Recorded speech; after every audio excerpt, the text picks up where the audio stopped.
Welcome back to the Leach and Easy Show. Hit the like button so everybody else can know we here. We out here. We doing the thing.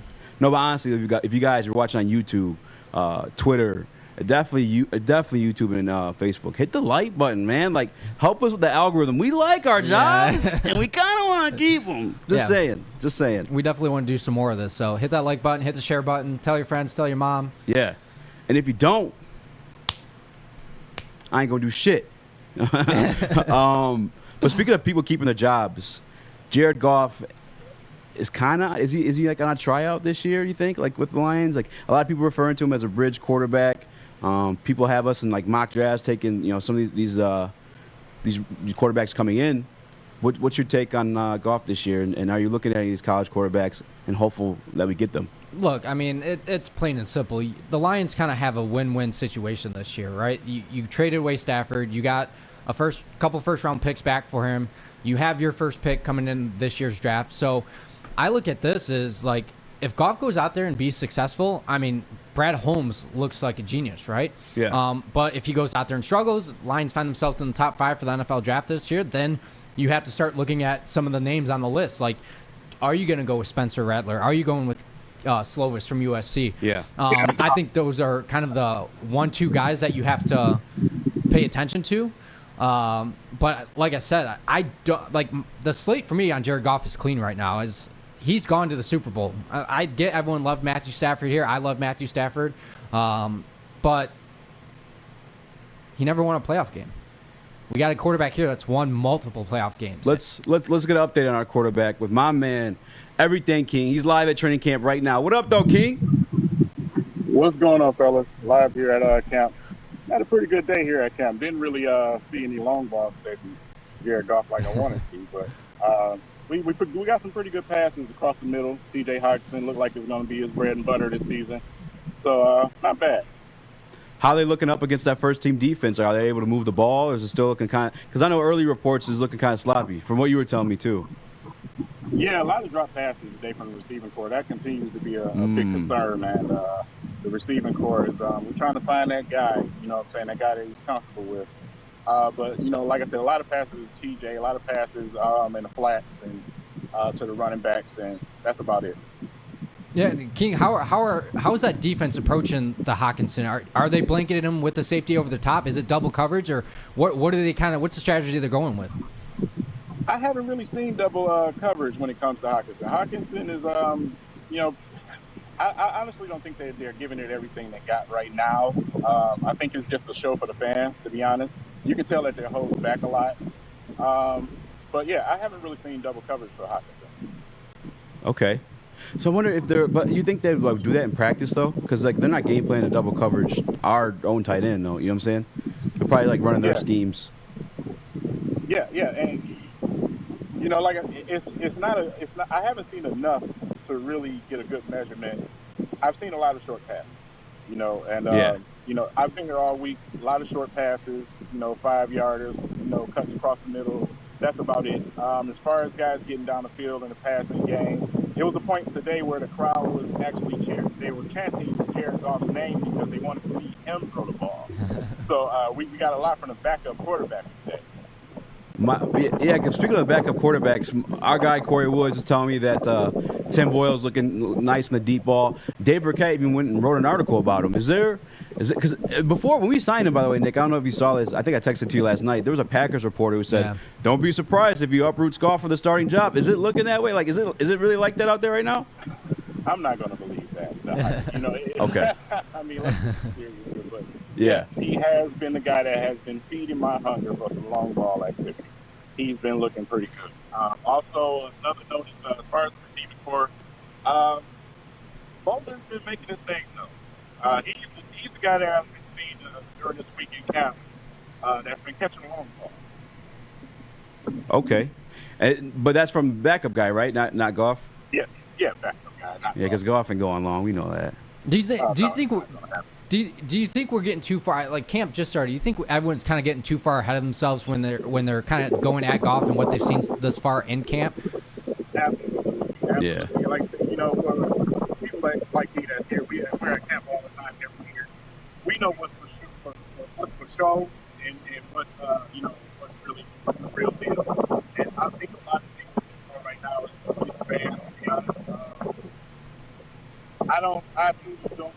that Jared Goff is going to be bad, as a lot of people say. I think he's going to do a pretty good job this season with what he has. But what he has is the biggest problem. He doesn't have a receiver for him. So, yeah, he's going to do what he has. Yeah, and that's what Nate Burleson obviously was just here on the show when we were talking about it with him is the receiving core reminds us, at least reminds me a lot of like Cooper Kupp and Tyrell. You got small kind of speedy guys that are going to run a lot of quick post routes, and that's what I expect this Lions offense to do this year. And maybe you kind of spread TJ out a little bit on the outside, not always playing him just off the tackle, but like you said too, is like Goff has had success with those quick slants and not really throwing the ball downfield. So, like, what's it to say he's not going to, like, I don't know why everyone's so fascinated with if he can throw the ball downfield. You may only need to do that one, two, three times a game.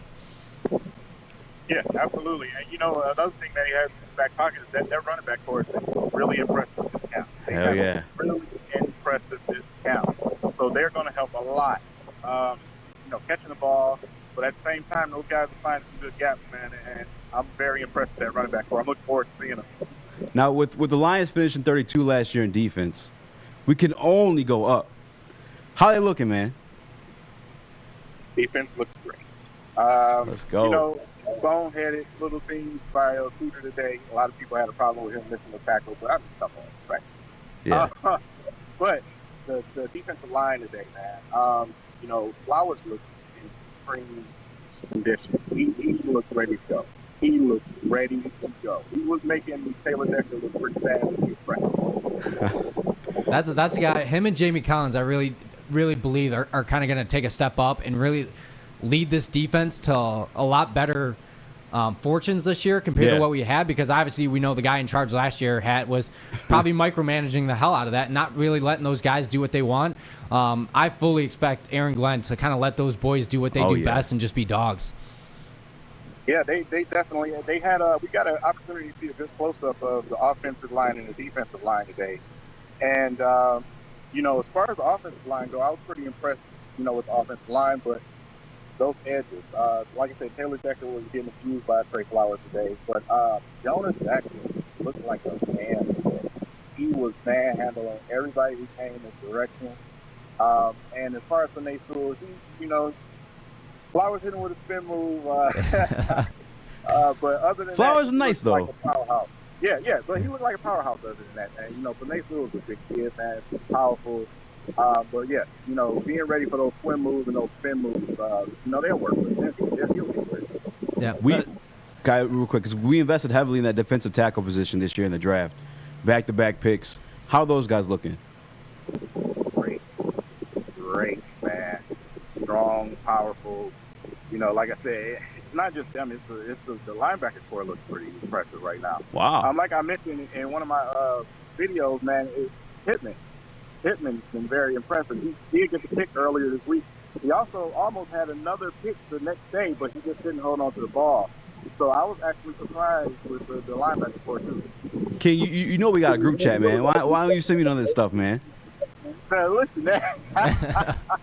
I'm making my business, man. I've been super duper busy, man, with the draft and the Pistons, and you know, of course, Lions training camp. I'm gonna start dropping some things in there. Bet. All right, King, I got a question for you. Out of offensive side of the ball, offensive or defensive side of the ball, who do you kind of look to step up and be the true leader of this Detroit Lions organization this year? I'm going to say the defense. I'm just going to say the defense. You know, Aaron Glenn is doing an excellent job with these guys, man. You can see him out there coaching the guys up. I think that we're going to actually have a really solid run defense. But as far as our secondary go, I'm looking for Amani Oluwarie to really step up this season. I am really looking for him to step up. Everybody wants Okuda to look well, but you know, Amani doesn't really get that much attention. And I want people to know that Amani Oluwarie, I expect to have a nice breakout season at corner. Yeah, that was. It's funny you actually brought him up because that is kind of my guy to be. I believe Armani Warrior is going to step up and have a Pro Bowl type of season. I truly believe that. Man. He showed flashes of it last year, but at the same time he was still learning. Well, I mean that both of them, man. Cornerback core was beat up pretty heavily last year, but he stepped up. I felt like when he kind of needed to. Obviously the games didn't go the way we wanted, But he showed flashes last year that I truly believe he could step up and be a lockdown corner in this league. Absolutely agree. Absolutely. I'm hoping so, man. Is there since you've been in camp, you know, you probably sitting around the Kool-Aid. Oh, actually, no. Real quick before I get to that, did you get to see the fights? Did you get to see my man throw the ones and twos the other day? Yes, I did get to see the fights. Give us a lowdown because there's no video. No one's talking about this. I'm not really going to call them fights. I'm going to say more like some little skirmishes. You know, there wasn't no real punches thrown or nothing like that. You know, just some jersey tucking and some face mushing and some things like that. But, yeah, it got real chippy. I thought I was going to see one today. It kind of got to the guys before it got there, though. Who? But, yeah, that's about it. I was at a far distance. Okay. The way my eyes work is you know the disadvantage. You know, some you sit on one side, they'll go to the other field. It's two fields. You know, so I couldn't really see exactly who it was. They got it together before you know, it got to that point. It sounded like the Amon-Ra St. Brown fight and if Fantu Metafanu. You like that? But anyway, okay. It sounded like right. Amon-Ra was kind of like pancaking him or getting him on the blocks like back to back. Was that the situation? Is that how it came about? Yeah, and he was not liking that at all. He was man. Yeah, I thought they were really going to throw some blows out there, but yeah, he wasn't liking it, man. He was getting abused, and you know, hey, it's no other way to put it. Hey, I mean, didn't like it. Credit to St. Brown, though. I think that kid actually knows the opportunity that he has with there not being really a clear one or clear two. That guy's coming to take some jobs this year, and if I expect him to kind of be a sneaky guy. You may not see him maybe a lot in the first week or two, but don't be surprised if that guy steps up and really be Goff's go-to guy on the outside.